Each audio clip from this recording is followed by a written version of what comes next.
Olá, alunos, eu sou a professora Rosivana Amaral. Nossa disciplina, o componente curricular é a biologia e hoje nós vamos estar conhecendo um pouco sobre o núcleo celular. Então, vocês estão observando o nosso primeiro slide, uma célula eucariótica. Nós já sabemos que os seres vivos são formados por dois tipos de células, a célula procariótica e a célula eucariótica.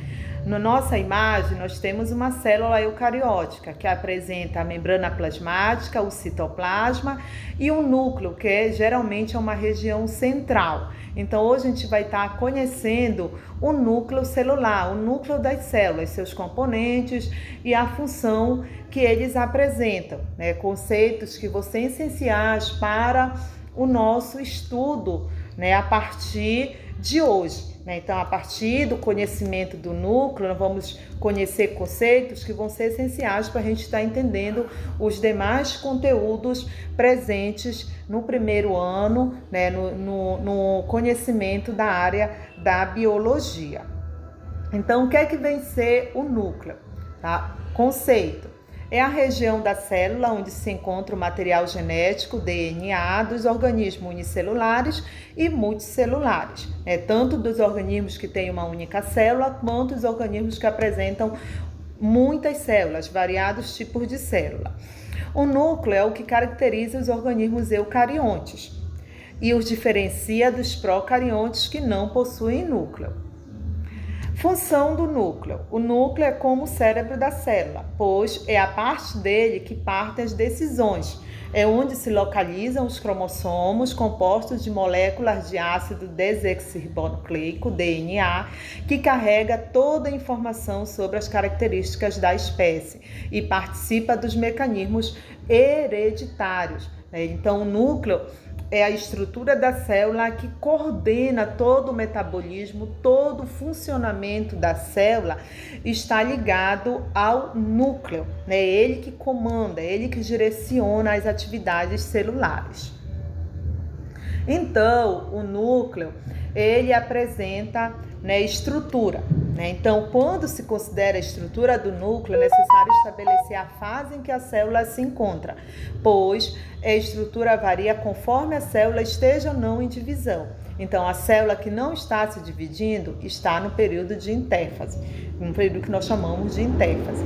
Então, o núcleo interfásico apresenta os seguintes componentes. Nós vamos ver que o núcleo ele apresenta interfase quando a célula está parada, digamos, que ela não está se formando, em outras células, Nós vamos ter 4 estruturas do núcleo, que é a membrana nuclear, o carioteca, que separa o citoplasma do núcleo e permite a troca de substâncias entre essas regiões, onde vocês podem observar, essa estrutura cheia de poros, onde esses poros ele permite a circulação de substâncias entre o núcleo e o citoplasma. Então, também essa estrutura é chamada de carioteca ou membrana nuclear. A outra estrutura do núcleo é o carioplasma ou súcleo nuclear, que contém proteínas, uma substância que contém proteínas e enzimas necessárias para o funcionamento do núcleo. Essa substância, esse líquido que vai estar preenchendo, o núcleo. A outra estrutura do núcleo é o nucleolo. É um corpo esférico sem membrana, vocês podem estar observando na imagem, constituído por proteínas e fragmentos de RNA, que é um ácido ribonucleico. E o núcleo participa da divisão celular. Então, vocês podem estar observando na imagem essa estrutura. Tá? Então, aí nós temos, o nucleolo, que tem, participa diretamente no processo que a célula está se dividindo. A outra estrutura muito importante do núcleo é o cromossomos.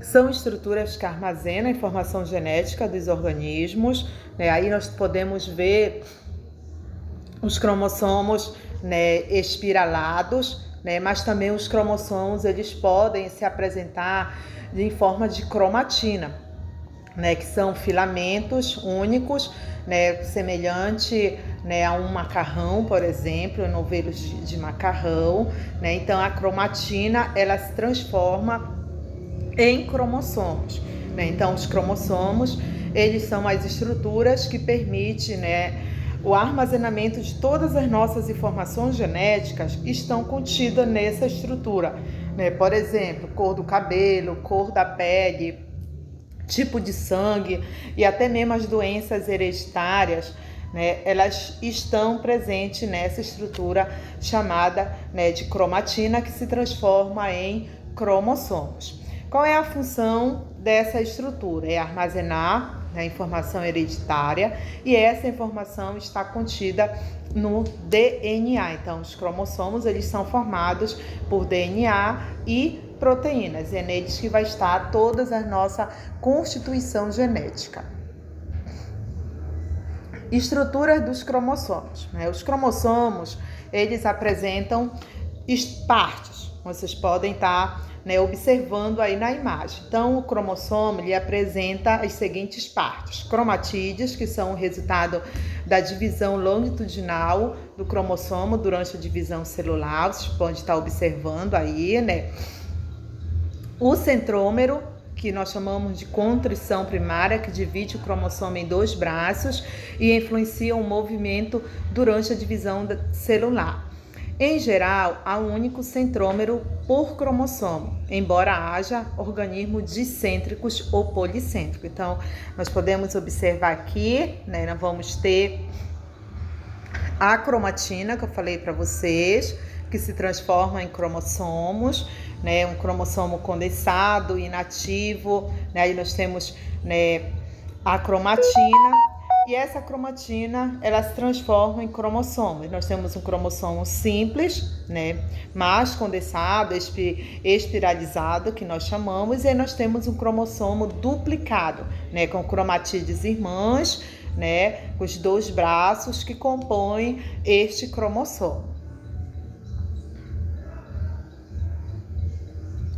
Os cromossomos, eles podem ser autossomos, que são os cromossomos que não se relacionam com o sexo do indivíduo, né? Na espécie humana são em número de 44, né, cromossomos autossomos, e os cromossomos sexuais, que são os cromossomos que determinam o sexo do indivíduo, que são representados por letras do alfabeto, e na espécie humana são em número de 2, o cromossomo X e o cromossomo Y, que são os cromossomos que determinam o sexo do indivíduo. Então, no sexo masculino, nós vamos ter, né, o cromossomo sexual XY, e o sexo feminino ele apresenta o cromossomo sexual XX, né? Então, os cromossomos na espécie humana, eles são em número de 46, onde 44 são cromossomos autossomos e 2 são cromossomos sexuais, totalizando 46 cromossomos na espécie humana. Lembrando, né, alguns conceitos sobre os cromossomos que nós acabamos de ver, são responsáveis pela transmissão dos caracteres hereditários, caracteres transmitidos de pais para filhos. Nós vimos os tipos de cromossomos, assim como o número deles varia de uma espécie para outra. No caso da espécie humana, são 46 cromossomos, tá? Isso varia de uma espécie para outra. São formados basicamente de proteínas e de ácido desoxirribonucleico, DNA, que contém todas as nossas informações genéticas, né? Nós vamos ver na nossa próxima aula que o DNA contém os genes, cada gene possui uma informação genética, né? Então uma espécie de instrução química que vai condicionar uma característica do indivíduo, como a cor da pele ou o tipo de cabelo, né, que são as características hereditárias que eu acabei de falar também para vocês. Estima-se que cada célula humana existe cerca de 25 mil genes e os cromossomos diferem entre si quanto à forma, o tamanho e o número de genes que contém.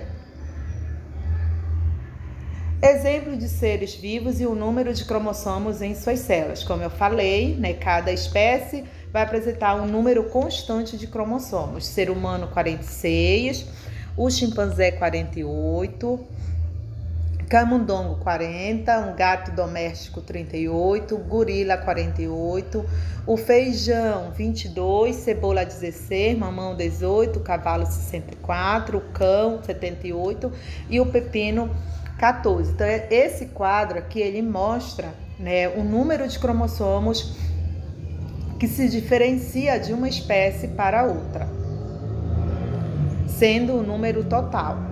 Agora nós vamos conhecer o conceito, né, de células haploides e células diploide, tá? Então, as células possuem em seu núcleo apenas um cromossomo de cada tipo. Exemplo, os gametas humanos vão ter os gametas humanos, os espermatozoides e óvulos. Cada célula haploide possui 23 tipos de cromossomos, sendo os gametas humanos N igual a 23, onde N é um número de cromossomos diferente. Então, as células haploides, elas possuem em seu núcleo apenas um tipo de cromossomo, né? As únicas células haploides são os gametas, né? Então, os espermatozoides, eles vão possuir 23 cromossomos e os óvulos vão possuir 23 cromossomos. Por quê? No processo de fecundação, essas duas células elas se unem para formar um novo ser vivo. Então, esse novo ser vivo ele vai apresentar 46 cromossomos, isso na espécie humana, tá? Quando eu tenho N igual a 23, significa que N é o número de cromossomos diferente, ou seja, uma célula haploide ela é representada pela letra N do nosso alfabeto. As células haploides vão possuir 23 cromossomos apenas. E as células diploides, tá? Nós vamos ver daqui a pouco, vão possuir um número total de cromossomos, vão possuir 2 tipos de cromossomos. Então aqui nós temos uma imagem da célula haploide que possui somente um cromossomo de cada tipo, tá? E vamos ver as células diploides que possuem em seu núcleo 2 cromossomos de cada tipo. Exemplo, todas as células do nosso corpo, com exceção das células de reprodução, os gametas, o óvulo, espermatozoide, que são células haploides, cada célula diploide possui 2 cromossomos de cada tipo, possuindo, na espécie humana, 46 cromossomos, que se estão aos pares, nós vamos apresentar 23 pares. Então, 2N, que são as células diploide, vai ser igual a 46, tá? Então, quem são as células haploides? Óvulo e espermatozoide, que são os gametas, as células de reprodução. Quem são as células diploides? Todas as células do corpo humano, tá? Então, com exceção dos gametas, todas as demais células do nosso corpo vão apresentar 46 cromossomos, né? Células da pele, os neurônios, células dos músculos, do coração, do pulmão, todas essas células vão ser células diploides que vão apresentar 46 cromossomos. Aqui nós temos a imagem, né? Célula diploide possui 2 cromossomos de cada tipo, tá? Olha, 1, 2, 2, 4, 4, 3, 3, tá? 2 cromossomos de cada tipo, tá? Nas células diploides do nosso corpo, os cromossomos podem ser agrupados de 2 a 2. Os 2 cromossomos de cada par são do mesmo tipo, possuem a mesma forma, o mesmo tamanho e o mesmo número de genes. Em cada par, um é de origem paterna e o outro é de origem materna. Então, isso significa o quê? Que nós recebemos 23 cromossomos do nosso pai, através dos espermatozoides, e 23 cromossomos da nossa mãe, né, proveniente do óvulo, que elas vão se unir e formar uma única célula chamada de célula ovo ou zigoto, que vai apresentar 46 cromossomos. A partir daí, todas as células que forem surgindo vão apresentar 46 cromossomos.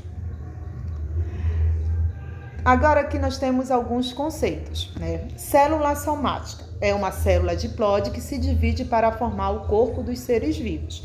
Então, células somáticas são a célula diploide. O que é uma célula diploide? Que apresenta 46 cromossomos. Célula germinativa é uma célula diploide que se divide para formar os gametas, óvulo e espermatozoides. Célula reprodutora é a célula haploide relacionada à reprodução. Quem são essas células? Óvulo e espermatozoide. Genoma, dá-se o nome de genoma o conjunto completo de cromossomos, N, ou seja, de genes herdados com uma unidade. Então, o genoma é o conjunto completo dos cromossomos, né? É o conjunto de genes presente no organismo dos seres humanos.